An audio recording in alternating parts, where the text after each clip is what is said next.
Welcome into the In the Money podcast for Saturday, August 19th, Pacific Classic Day at Del Mar. It's actually one of two grade ones, so we're going to go there for our In the Money podcast. Tom Leach here along with Jim Goodman, Keeneland's Director of Mutuals and Simulcasting. And the Grade 1 Pacific Classic and the comeback attempt of Arrogate actually leads off that late pick 4. It's the 8th race on their card, Jim. And do you single Arrogate? What, did you watch the last race? Ooh. I was shocked that he didn't finish in the top 3. I mean, who would have thought he'd run last? I think the Dubai race took more out of him, and obviously Baffert didn't have him cranked. He thought he did, but he didn't, and probably made a mistake in not bringing him to Del Mar earlier. So there's all kinds of excuses. So it was so bad, you just draw a line through it.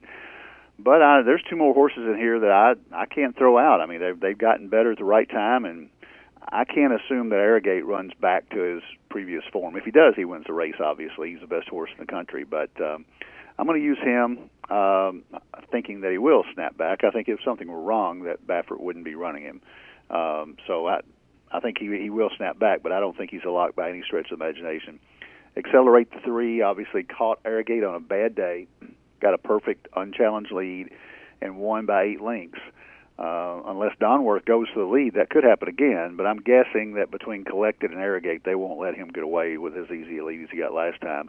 And Collected, the 2 horses, the 3rd horse that I'll use. If you take out the Preakness last year on a sloppy track, which he absolutely hated, he's won 5 in a row, including beating Accelerate by 15 lengths at Santa Anita. So he should set a perfect stalking trip from the inside, and I think he's got a shot. So I'm going to use all 3 of them.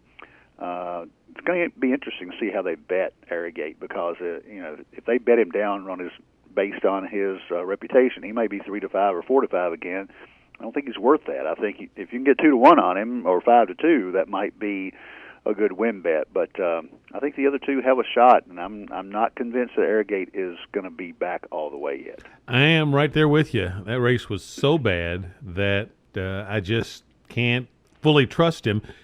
I'm looking at this like the 2003 Belmont Stakes when Funny Side was going for the Triple Crown, and you had Empire Maker and 10 Most Wanted, and it was going to be one of those 3 horses. Those were clearly the 3 best horses.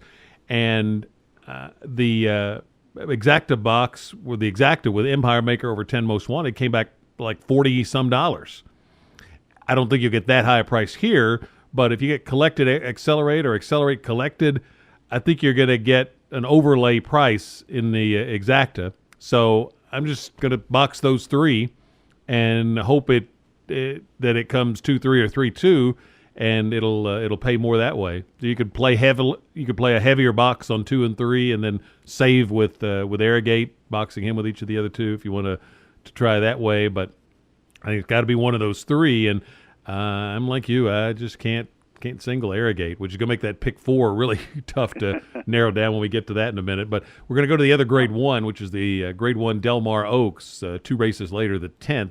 They go a mile and an eighth on the turf. These are 3-year-old fillies, and they got a full field, and this is a tough handicapping challenge. I got to go deep into pick 4 here. For my win pick in the race, I went to Dream Dancing.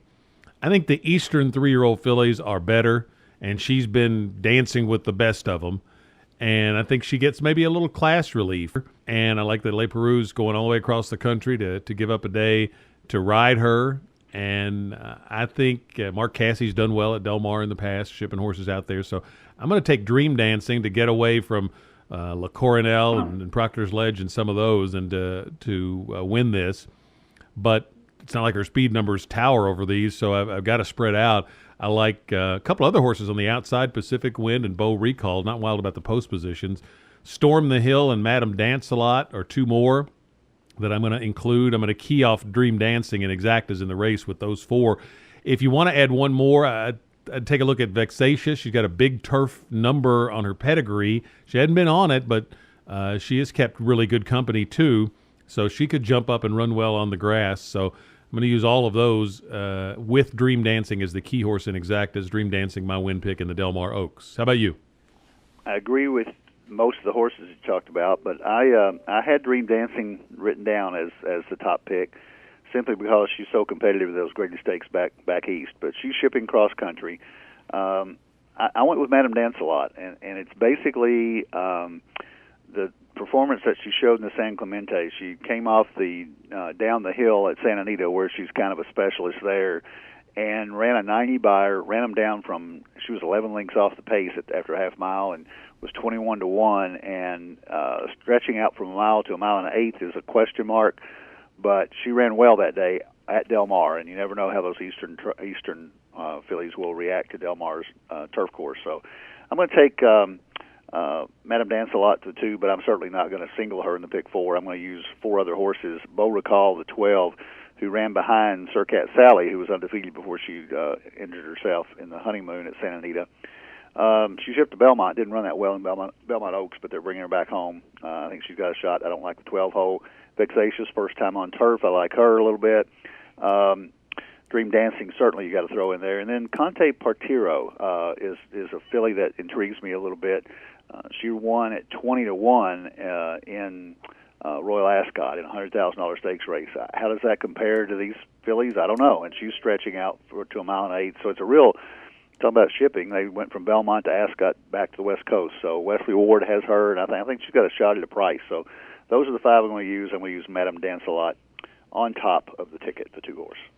Now let's go to the pick 4, and it is a toughie. Unless you want a single Arrogate, that helps, but I don't think either of us are going to do that. So I couldn't find a single, but give me your pick 4 ticket.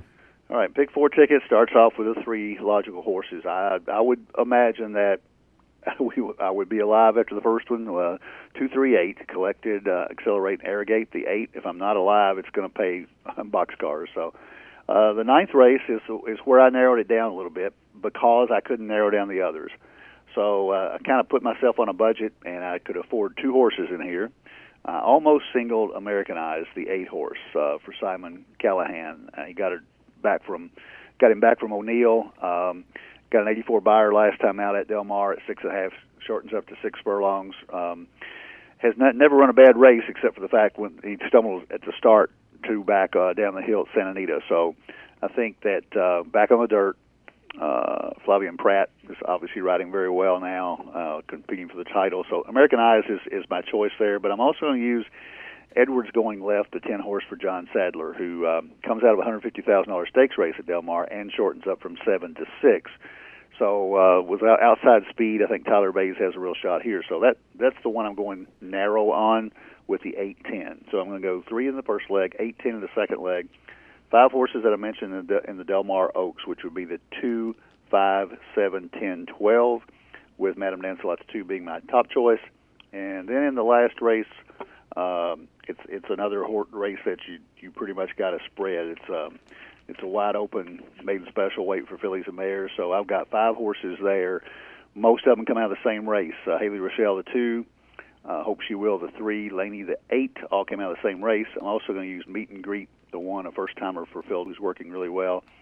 And Powder, the 6, nearly won at Santa Anita on May 21st, has been off since then. Works are not that great, but looked like she fit then. So I'm going to do 5 horses there, 2, 3, 6, 2, 3, 6, 1, 8. So I'm going to go 3 by 2 by 5 by 5 for $75. I ended up with a $75 ticket as well. I'm using the same 3 in the first leg. I'm going 5 deep in that allowance race, the 9th. Americanized and Edwards Going Left are 2 of them. I also like Dangerfield. It's an O'Neill horse that ran in some of the 3-year-old stakes out in California. Another O'Neill Rockin' Rudy, won at Del Mar last year. And then the 11 has good Del Mar form, Big League. So I'm going to use all 5 of those, 5, 8, 9, 10, 11. I'm going to go 5 deep in the Del Mar Oaks with the 10, 9, 2, 11, 12. And I'd like to go deeper. I had Vexatious written on there. I scratched her out just to pare the ticket down. And then to keep it affordable, it leaves me with 2 horses in the last leg. And so I decided to narrow down there. And I'm going to take the Firster Meet and Greet. D'Amato, you mentioned, and Roman, who's been riding so well, takes the mount. So that combination.